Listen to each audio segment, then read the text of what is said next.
নমস্কাৰ, পিংকু প্ৰিয়ম চুমিৰ অন্য এটা ব্লগলৈ আপোনালোকক সকলোকে স্বাগতম জনাইছোঁ। আজি এটা ব্লগ কৰিব লৈছোঁ এটা ৰেচিপিৰ সৈতে। ৰেচিপিটো কিন্তু মই নবনাওঁ, মোৰ শাহুমায়ে বনাব।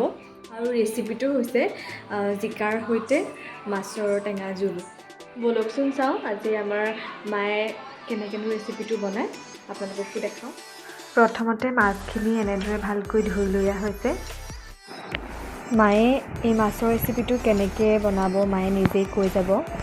আচলতে এই ৰেচিপিটো কমন হয়, যদিও আমাৰ ঘৰত মায়ে কেনেকৈ বনায় সেইটোকে দেখুৱাবলৈ আপোনালোকক চেষ্টা কৰিছোঁ। আৰু যিহেতু মাছৰ টেঙা জোল হ'ব বুলি কোৱা হৈছে, সেইকাৰণে বিলাহীটোতো লাগিবই।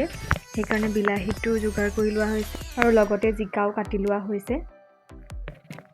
আৰু এতিয়া মায়ে মাছখিনি নিমখ হালধি দি মিলাই লৈছে। আজি মই মাছৰ ৰেচিপি বনাম বুলি ভাবিছোঁ। মাছৰ ৰেচিপিটো হৈছে জহা তুৰৈ আৰু বিলাহীয়ে জহা তুৰৈ টেঙা বনাম। এতিয়া মাছখিনি মই হালধি নিমখ সানি লৈছোঁ। এতিয়া কেৰাহীত তেল দিয়া এটা ফ্ৰাই কৰিম। এয়া কেৰাহীত তেল দিছোঁ।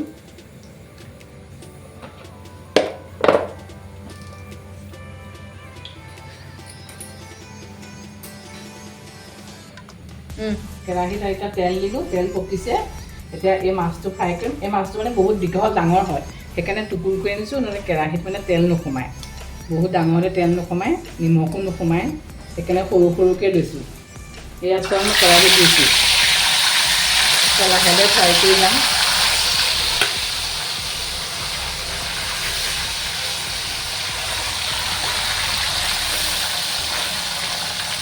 এইটো খাবলৈ বহুত মিঠা। এইটো মাছ খাবলৈ বহুত মিঠা। এইটো তৰকাৰী বনাই খাবলৈ টেষ্টি আছে, সেইকাৰণে মই বনাইছোঁ। আপোনালোকেও খাবচোন এইটো মাছ আনি পেলাই।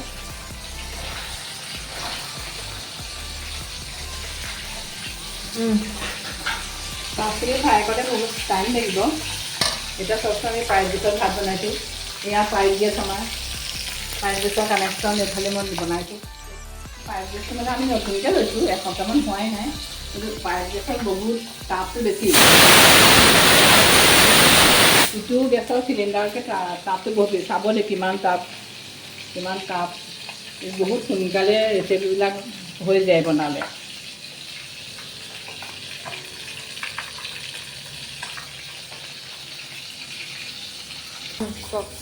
এতিয়া মই হয়, কেৰাহীত সিজাই দিলে অকণ টাইম লাগে। সোনকালে হ'বৰ কাৰণে কুকাৰতে ভৰাই দিছোঁ। এতিয়া 2টা চিটি মাৰিলে হৈ যাব। 2টা চিটি মাৰি হৈ যাব।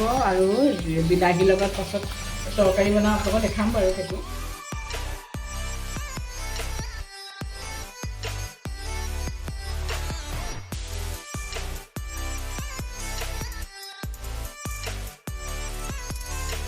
এয়া ৰেচিপিৰ কাৰণে বিলাহী, পিঁয়াজ, আলুখিনি বইল কৰা হ'ল আৰু এয়া মাছখিনি ফ্ৰাই কৰাও হৈ গৈছে। এয়া মোৰ তেল পকিলে, ইয়াতে মই মিঠি গুটি অকণ দি দিছোঁ। মিঠি গুটি ৰঙা হ'লে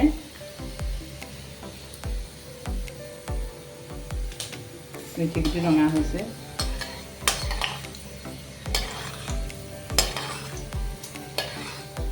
মিঠি গুটি ৰঙা হৈছে। 2টা জলকীয়া দিছোঁ। ইয়াত 2টা জলকীয়া দিছোঁ।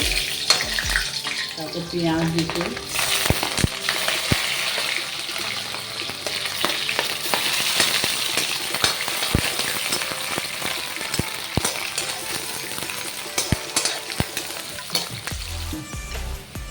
জলকীয়া 2টাও দি দিছোঁ পিঁয়াজতে, আৰু মানে কেলৈ টেঙা আৰু জ্বলা হ'ব 2টা। টেঙা জ্বলা এটা সোৱাদটো ওলাব। এয়া মোৰ পিঁয়াজখিনি ৰঙা হৈছে। এতিয়া বিলাহীখিনি দি দিছোঁ।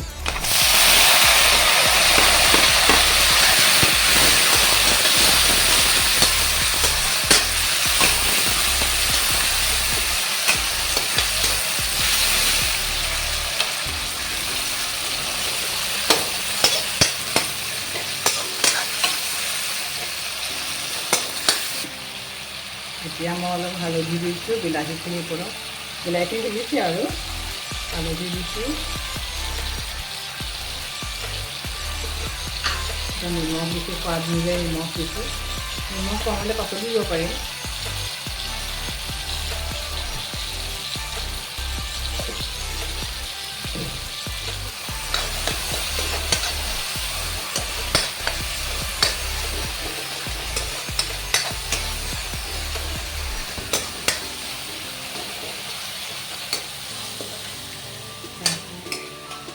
এয়া আলু বইল কৰা আলুখিনি হেতাৰে ভাঙি এতিয়া বিলাহীৰ লগতে এইখিনি দি দিম।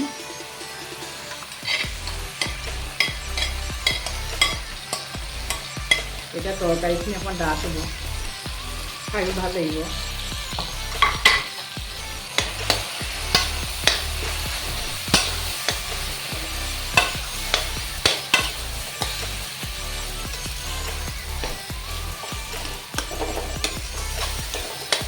আলুখিনি ইয়াত ভাঙি দিছোঁ।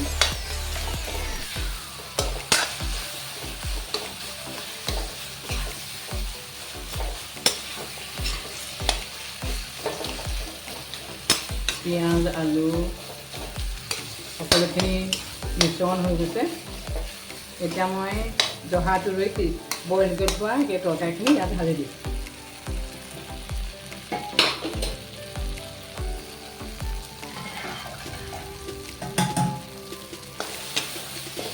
বইল কৰি দিলে সহজতে হয়।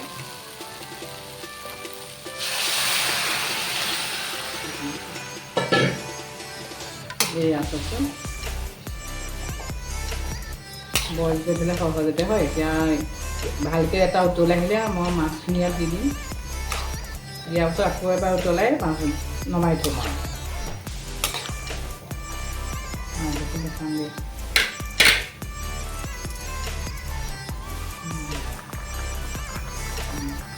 এয়া উতলটো আহিছে, মই মাছ কেইপিচ ইয়াত দি দিছোঁ।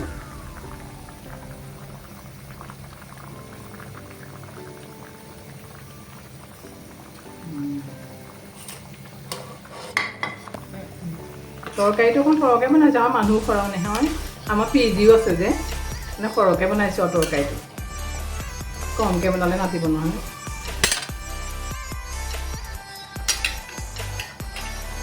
আমাৰ এই মাছৰ কাৰীটো হৈ গ'ল, উতল আহিছে ভালকৈ। এতিয়া আমাৰ ধুনীয়াকৈ হৈ গৈছে, আমি এইটো নমাই থ'ব পাৰিম।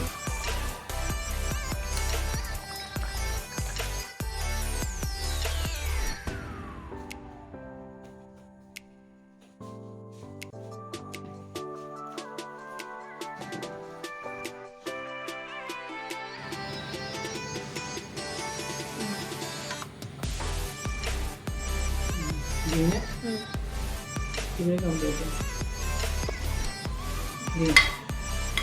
এয়া মাছৰ পেটি বনাইছোঁ, বনাবলৈ আৰম্ভ কৰিছোঁ। পিঁয়াজ আৰু কেঁচা জলকীয়া দুটা দি দিছোঁ।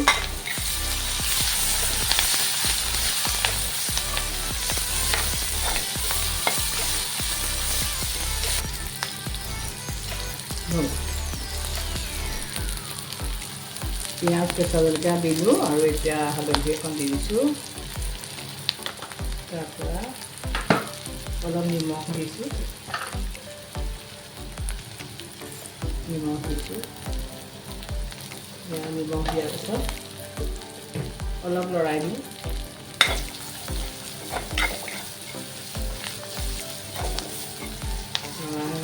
পিঁয়াজখিনি অকণ ৰঙচুৱা হ'লে পেটুখিনি ঢালি দিওঁ। পেটু ভাজি খাই ভালেই লাগে।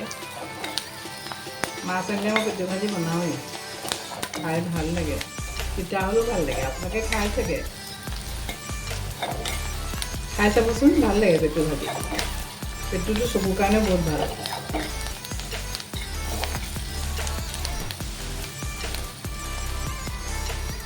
এয়া পিঁয়াজটো ৰঙচুৱা হৈছে, এতিয়া মই পেটুখিনি ঢালি দিম। ইয়াতে নিমখ হালধি দিয়াই আছে, ভাজি দিম, অলপ দেৰি ভাজিম।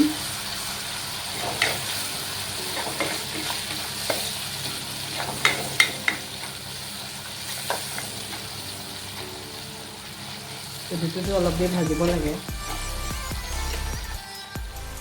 পেটুটো ভজা আমাৰ হৈ গৈছে, এতিয়া অলপ ভাত দিছোঁ।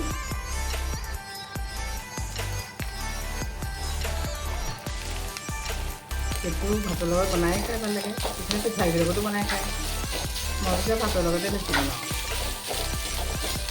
এতিয়া ভাতখিনিৰ লগত ভালকৈ মিশ্ৰণ কৰি অলপ ৰঙা হ'লে পেটুটো হৈ যাব আৰু।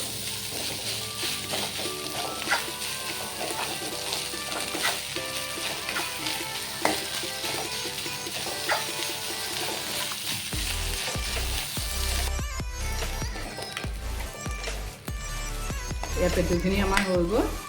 কেনেকৈ বনাইছোঁ আপোনালোকক দেখালোৱে। মাছৰ ৰেচিপিটো হ'ল, পেটু হ'ল।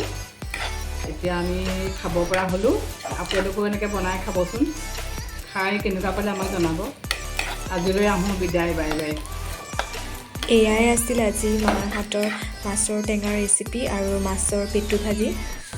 মায়ে খুব ধুনীয়া ধুনীয়া বনায়। আৰু দি যাম আমাৰ ইউটিউবৰ ব্লগখিনিৰ জৰিয়তে মাৰ হাতৰ ৰেচিপিবোৰ। আপোনালোকে কেনেকুৱা লাগিলে এই ৰেচিপিটো এবাৰ ট্ৰাই কৰি চাব আৰু কমেণ্টৰ যোগেদি আমাক জনাবলৈ নাপাহৰিব। আজিলৈ ব্লগটো ইমানেই। Bye bye.